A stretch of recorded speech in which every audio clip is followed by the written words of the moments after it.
hari tanpa kita sadari, kita menghasilkan begitu banyak sampah dari aktivitas sederhana yang ada di kampus, mulai dari botol plastik, tisu, hingga sisa makanan yang ada di kantin. Namun sayangnya, masih banyak dari kita yang membuang sampah tanpa sesuai dengan jenisnya. Dengan kebiasaan kecil seperti ini, itu bisa menghasilkan dampak yang besar terhadap lingkungan. Sampah yang seharusnya bisa didaur ulang, namun karena tercampur, itu menjadi sulit diolah.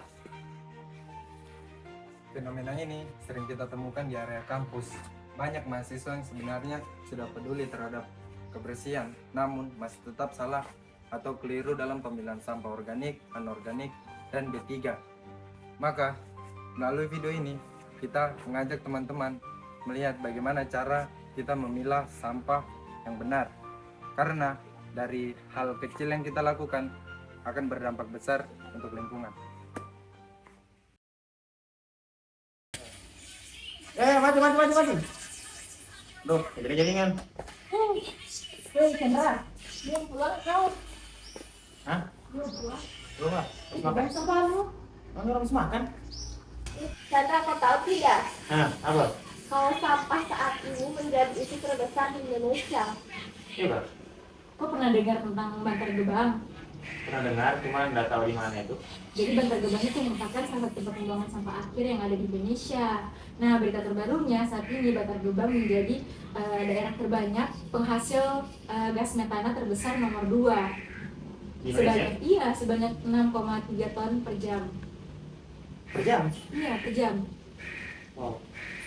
Kau buang kemana sebentar sampahmu ini Chandra? Ini ke tempat sampah lah. Kau pilah tidak? Enggak, malah sesuatu lah ribet.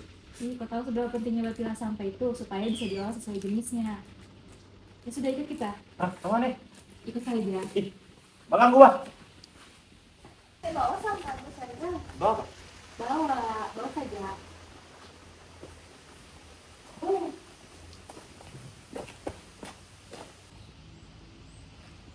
Panas sekali minum pakai tumbler ya. Tahan dingin air. Buka TikTok dulu.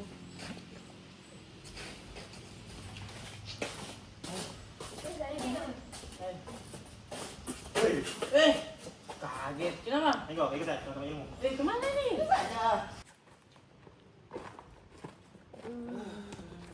Kau tahu tidak kenapa kita bawa kau ke sini? Nih, disuruh buang sampah. Bukan begitu. Maksudnya? Kau tahu tidak kalau sampai ada 3 jenis? Tahu. Itu anorganik, organik sampai 3 kan? Baru kenapa kau pilah? Percuma Joko pilah kalau ujungnya dicampur nanti di TPS. Harus kau pilah Chandra. Kenapa harus dipilah? Supaya dia bisa diolah berdasarkan jenisnya. Maksudnya? Iya, jadi sampah-sampah ini kalau kau pilah bisa diolah sesuai dengan jenisnya. Organik diolah apa, anorganik dan B3.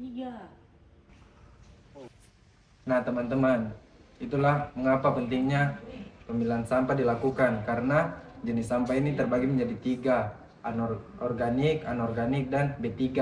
Apa itu organik? Organik adalah sampah yang mudah terurai. Contohnya dedaunan, sisa-sisa makanan, nasi, buah-buahan yang sudah busuk.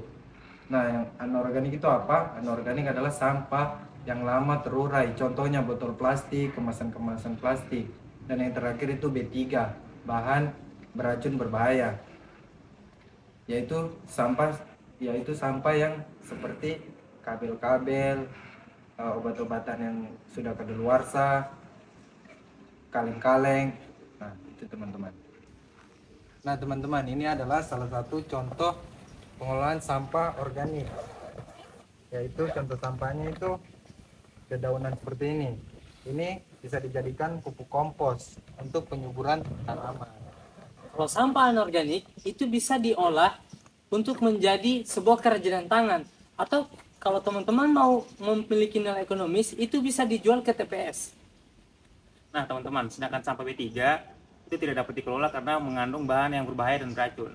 Jadi sampah B3 selalu berakhir di TPA atau tempat pembuangan akhir dan akan melalui proses pengolahan sendiri di sana.